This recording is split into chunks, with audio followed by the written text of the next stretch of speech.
டேய் பண்ணடா. டேய் ஸ்பீக்கர்ல போடு. அவன் என்ன பேசுறான்னு நாங்களும் கேட்கணும். போட்டியா? கொடு. சொல்லு மனோஜ், சர்ப்ரைசிங்கா இருக்கு. எனக்கு கால் பண்ணிருக்க, ரொம்ப மிஸ் பண்றியா? நீ எதுக்கு கோர்ட்ல அப்படி சொன்ன? என்ன சொன்ன? கல்யாணத்துக்கு முன்னாடியே நீ என்கிட்ட எல்லா விஷயத்தையும் சொல்லிட்டேன்னு கோர்ட்ல சொன்னியே, அதை தான் கேக்குறேன். நீ என்ன சொல்றன்னு எனக்கு புரியல மனோஜ். கல்யாணம் ஆனதா என்கிட்ட முன்னாடியே சொன்னதா கோர்ட்ல சொன்னல, ஏன் அப்படி சொன்ன? ஏன்னா அதானே உண்மை. எனக்கு ஏற்கனவே மேரேஜ் ஆன விஷயம் உனக்கும் உங்க வீட்ல இருக்கிற எல்லாருக்குமே ஏற்கனவே தெரியும் தானே? என்னடி சொல்ற? இந்த விஷயம் எப்படி எங்க எல்லாருக்கும் தெரியும்? அதனால தானே மனோஜ் உங்க வீட்ல இருக்கிற எல்லாரும் சேர்ந்து என்ன டைவர்ஸ் பண்ண சொல்றாங்க. ஆமா, நீ பண்ணதுக்கு உன்னை டிவோர்ஸ் தான் பண்ண சொல்லுவாங்க.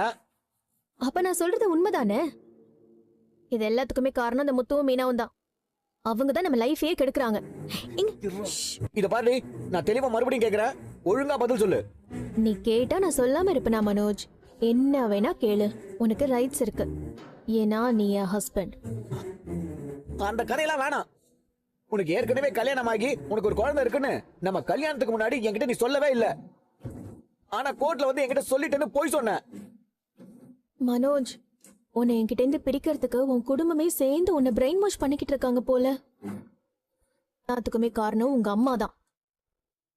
அவங்களாலதான் இந்த பிரச்சனை எல்லாமே. ஐயோ, ஏய், கேட்டதுக்கு மட்டும் பதில் சொல்றீ. நீ என்கிட்ட முன்னாடியே சொன்னதா எதுக்கு போய் சொன்ன? எது சொல்லிட்டேன்னு? ஐயோ, திரும்ப ஃபர்ஸ்ட்ல இருந்து வராத. உனக்கு கல்யாணம் ஆனதா என்கிட்ட மறைச்சியா இல்லையா? மனோஜ், இப்போ எனக்கு ஆல்ரெடி கல்யாணம் ஆனது உனக்கு தெரியுமா தெரியாதா? ஆமா தெரியும். அதுதானே நானும் சொன்னேன். ஐயோ, ஏய், அது இப்பதாண்டி தெரியும். கல்யாணத்துக்கு முன்னாடி எனக்கு தெரியாதுல்ல, நீ ஏன் தெரியும் கோர்ட்ல போய் சொன்ன? மனோஜ், நான் உன்னை ஏமாத்தல. நான் எல்லாத்தையும் உன்கிட்ட முன்னாடியே சொல்லிட்டேன். இப்ப நீ உங்க அம்மாவால மாத்தி பேசிக்கிட்டு இருக்க. எனக்கு தெரியும் உங்க அப்பிக்கிறாங்க. அவங்க நம்மள சந்தோஷமாவே இருக்க விட மாட்டாங்க மனோஜ். எல்லாத்துக்கும் காரணம் அவங்க பணத்தாசைதான். ஏய், என்னடி எனக்கு பணத்தாசை? ஒண்ணு இல்லாத பிச்சைக்கார குடும்பத்துல இருந்து வந்தவளுக்கு பேச்ச பாரு, பேச்ச.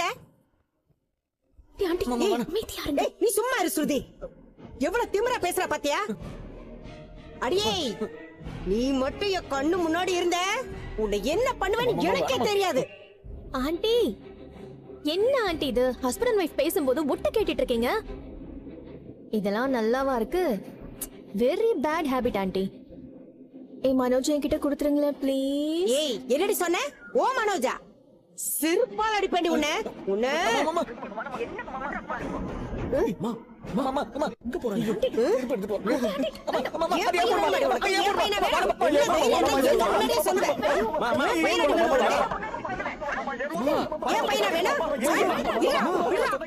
என்னமா பண்றீங்க? உன்னை அடிக்கிறதுக்கு பதிலா போன் வழியா உன்னை சிறுப்பால் அடிக்கிறேன். நீங்க தான் என்ன வீட்ல இருக்கும்போது பல தடவை அடிச்சிட்டீங்களே ஆண்டி. ஆமாண்டி, அடிச்சிருக்கேன். இதுக்கு மேலே அடிப்பேன். உன்னை நான் நேர்ல பார்த்தேன்னு செருப்பாலே அடிப்பேன்டி.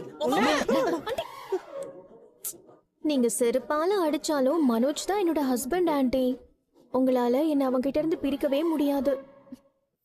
பிரிப்பேண்டி. என் பையனோட வாழ்க்கையில நீ இருக்கவே கூடாது. என் கையில கிடைச்சே உன்னை நான் கொண்டு வேண்டி. இப்படி பேசி மொத்தமா சொதப்பிட்டீங்க.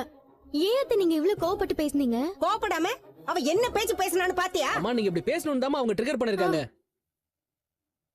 நம்ம ரெக்கார்ட் பண்றது உங்களுக்கு தெரிஞ்சிருக்கும். ஆமா ஸ்ருதி, அதனாலதான் உஷார் ஆயிட்டா.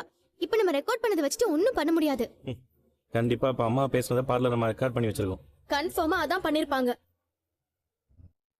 மனோஜுக்கு எதிராக நீயே வேலை பார்த்துட்ட. ரெக்கார்ட் பண்ணதெல்லாம் கோர்ட்ல வந்து ஆதாரமா கொடுக்க போது நம்மளே நம்ம கேஸா பார்லர் அம்மாக்கு நல்லா ஸ்ட்ராங் பண்ணி விட்டோம். இந்த விஷயத்துல யாரும் அவசரப்படாதீங்க. ஜெயா, உன் கோபத்தை அடக்கு. நீ பொறுமையா இருந்து ரோஹிணி கிட்ட இருந்து விவாகரத்து வாங்க முடியும். எனக்கு தெரிஞ்சு மொத்தமா அத்தை மேலதான் எல்லா பிரச்சனையும் திருப்ப போறான்னு நினைக்கிறேன். மாமியார் குடும்பம் ஒரு கதை கட்டும்.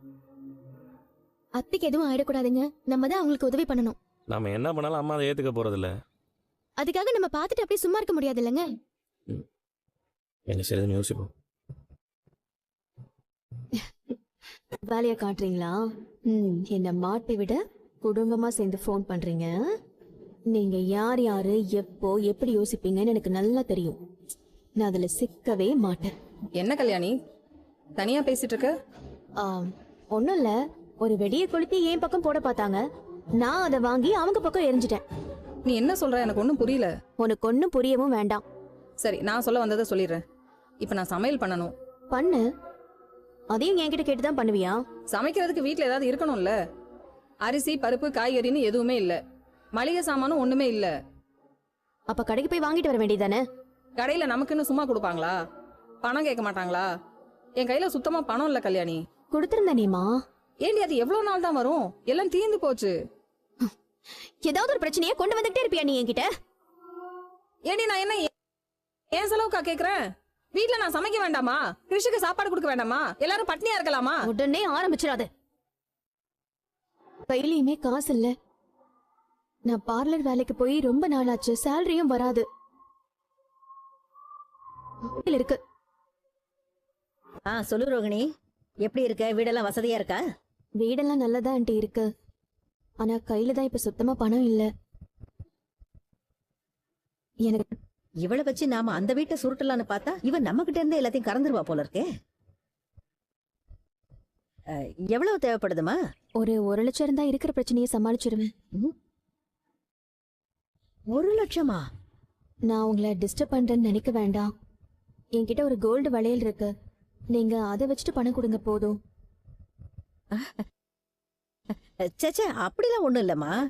இப்ப எனக்கே கொஞ்சம் டைட்டா தான் இருக்கு, அதனாலதான் யோசிச்சேன். வளையல் எத்தனை பவுனு? 2 பவுன் இருக்கும் ஆண்டி. ஓ, 2 பவுனா? சரி, அப்ப நான் ஒண்ணு பண்றேன். எனக்கு தெரிஞ்ச பினான்சியர் ஒருத்தர் இருக்காரு. நான் அவர்கிட்ட பேசிட்டு உனக்கு சொல்றேன். அவரு நகையை வாங்கிட்டு உனக்கு பணம் கொடுப்பாரு. ஆனா என்னன்னா அவர்கிட்ட 5 வட்டி ஆகும். அவசரத்துக்கு வாங்கிக்கலாம், பரவாயில்லையா? பரவாயில்ல ஆண்டி, எப்படியும் எனக்கு பணம் தேவைப்படுது. சரிம்மா, அப்ப நான் அவர்கிட்ட பேசிட்டு கால் பண்றேன். நீ வளையல கொடுத்துட்டு பணத்தை வாங்கிக்க. என்கிட்ட இருந்தா நானே கொடுத்துருவேன் ரோகிணி. உங்களை பத்தி தெரியாதா ஆண்டி? நீங்க ஆல்ரெடி எனக்கு நிறைய ஹெல்ப் பண்ணிருக்கீங்க. சரி, நான் அந்த ஆளை அனுப்புறேன். ரொம்ப தேங்க்ஸ் ஆண்டி. சரிம்மா, பரவாயில்ல. அக்கா, உன் மனசு யாருக்கும் வராது. கை நிறைய காசு தெரியாக்கா. அப்படியே போட்டேன்னு வச்சுக்க. உனக்கா கொடுத்தேன். இதை எடுத்துக்கிட்டு போய் ரோகிணி கிட்ட கொடு. சரிக்கா. அவ வளையல் கொடுப்பா, அதை வாங்கிக்க. ரோஹினி கிட்ட நீயே குத்துலாமேக்கா. டேய், இது நான் அவளுக்கு கொடுத்த பணமா இருக்க கூடாது. சரி. வட்டிக்காரங்கிட்ட வாங்கி கொடுக்கறேன்னு சொல்லியிருக்கேன். ஒன்னதான் அவ பார்த்தது இல்ல. நீ போய் சிந்தாமணி அம்மா அனுப்பின வட்டிக்கார ஆளு நான் தான் சொல்லி இந்த பணத்தை அவட்ட கொடுத்துரு. அவ குடுக்கற வளையல வாங்கிக்கிட்டு சரிக்கா. மாசா மாசம் 5 வட்டி தவறாம கொடுத்தோன்னு தெளிவா சொல்லிட்டு வா. சரிக்கா. புரியுதா? சொல்லிடுறேன். போ. ரேகா கண்ணு, என்ன கண்ணு திடீர்னு வந்திருக்க? வரக்கூடாதா? இது உன் வீடு கண்ணு, நீ எப்ப வேணாலும் வரலாம். நீ இங்கேயே இருன்னா கேட்க மாட்டேங்கிற. போன் பண்ணாம வரமாட்டியே, அதான் கேட்டேன். ஒரு வர்க்கா இந்த பக்கம் வந்தேன், அதான் உன்னை பாத்துட்டு போலான்னு வந்தேன். பரவாயில்லையே, அப்படியாவது என்ன பார்க்கணும்னு தோணுதே. எனக்கு தோணலன்னு இன்னைக்கு அதை சொல்லிருக்கேனா? சரி, சாப்பிட்டியா நீ? வா சாப்பிடலாம். வேண்டாமா, நான் வரும்போது சாப்பிட்டுட்டு தான் வந்தேன். அக்கா, நேரமாவதுக்கா. 11 மணிக்கு அங்க இருக்கணும்க்கா. ஆமால. என்னம்மா, எங்கேயாச்சும் வெளியே கிளம்புறியா? அது இன்னைக்கு ஒரு போட்டி இருக்கு கண்ணு. போட்டியா? என்ன போட்டி? ஏதாச்சும் மேரத்தான் ஏதாவது கலந்துக்க போறியா என்ன? அதெல்லாம் ஒண்ணும் இல்ல. பூ ஆர்டர் வாங்குற போட்டி ஒருத்தி கூட எனக்கு இருக்கு. அவ கூடலாம் போட்டி போடுறேன்னு நினைச்சாலே எனக்கே மானம் போகுது. என்ன சொல்றேன்னு ஒன்னும் புரியலமா. அது ஒரு பெரிய பில்டர் ஒருத்தர் 275 வீடு கட்டி அதையெல்லாம் வித்திருக்காங்க. அந்த வீட்டுக்கெல்லாம் பூ கொடுக்கற